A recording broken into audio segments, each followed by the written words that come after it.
Hi guys, my name's Abby, and I'm going to be your narrator for this presentation. And here we are going to show you that the United States does have the right to torture suspected terrorists. Now, this presentation was produced by Jordan Entz, Josie Ramstetter, Lakisa Lopez, and myself. Okay, so we want to talk about a little bit about what torture is.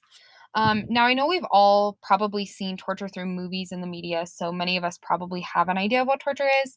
But let's start with a little bit of a background. So, torture is a successful method that has been used for centuries for the purpose of gathering information under the radar screen in desperate situations. Torture is illegal under both the United States and international law. It is considered hostis humani generis, an enemy of all mankind. It is thought to be one of the most heinous practices in human history, and its use is publicly condemned by nearly every government in existence today. Okay, so there's two categories of torture. One is punishment-based, and the other is preventing a greater evil. Punishment-based is the use of torture devices by tyrannies, dictatorships, and even some rogue states today. Punishment-based torture would be the kind we'd see in movies and museums, but this method is not the main issue. Now, preventing a greater evil, this method is implemented in part of the interrogation process, with the end goal being to receive information necessary to process or to prevent further attacks or threats. Um, these type of methods have actually been used in history with success. A good example of this is a modern day example of this would be the Israeli experience. Israelis were facing threats from both hostile neighboring countries and international terrorist organizations. So, in order to withstand the threat of homicide bombings, the Israelis initiated torture tactics. So, there was an investigation of the interrogation practices of the Israeli General Security Service, and through the investigation, it was found that under the rule of necessity, the use of force in interrogation was used only if the interrogator reasonably believed that the lesser of evil was necessary to prevent the greater evil of losing innocent lives. And this was a temporary ruling for the foundation of legalized torture in Israel. Okay, so let's talk a little bit about the different degrees of torture. When weighing the benefits of legalizing torture against preserving the status quo, it is essential to understand the differences in the degrees of torture. Torture in a legalized system would consist of a non-permanent act meant to maximize the possibility of gaining crucial information while minimizing necessary pain. A good example of this is brought up in Professor Alan Dershowitz' book "Why Terrorism Works." And unlike the current policy, the torture that people would be subjected to would be medically supervised and designed not to cause any permanent physical damage.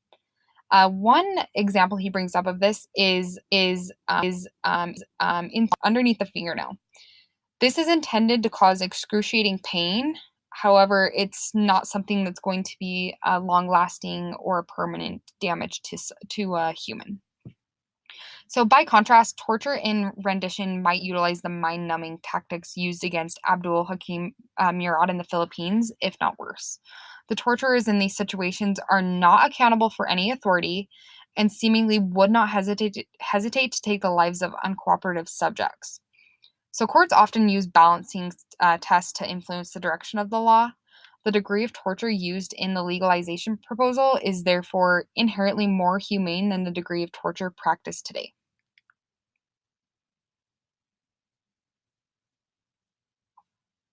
Okay, so torture is oftentimes seen under a different name. About 63% of Americans think that torturing suspected terrorists can be a justifiable way to get information. Now, we've included a link here if any of you would like to take a look at an article or to take a look at the article that we've linked for a little bit more information on that. Many potential subjects of torture are part of the conspiracy to destroy innocent Americans, and such methods have been used in the past with some success. For example, torture is used in extreme scenarios and the post 9/11 bombing.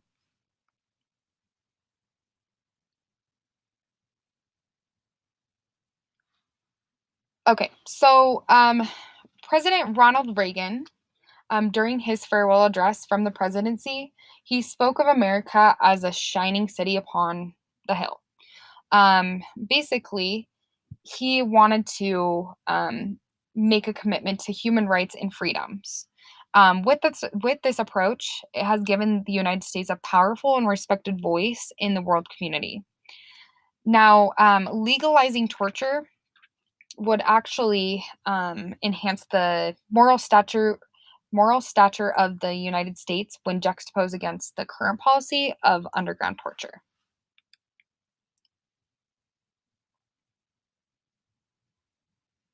Okay, so Professor Alan Dershowitz, in his book, he brings up a little bit more information about about a torture warrant, and discusses basically what that is. This actually addresses the problem of terrorists who possess crucial information of any disastrous attack, but when they refuse to give up information to the captors. The concept of a torture warrant includes a process whereby a neutral magistrate would decide whether there was sufficient evidence to compel a suspect to be subjected to torture. The legalization of torture would promote respect for human dignity, and torture would be changed from an inhumane tool of oppression to a last resort tool for saving people's lives. So, after reading about the Dershowitz torture warrant, it says how a worldwide legalization of torture is not a negative event. Even in Professor Dershowitz's eyes, it can be seen as a something that can be regulated effectively.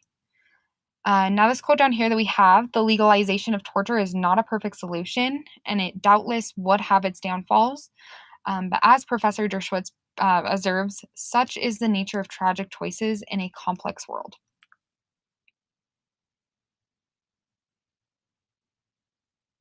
Okay, so to conclude, even though there is no perfect solution, the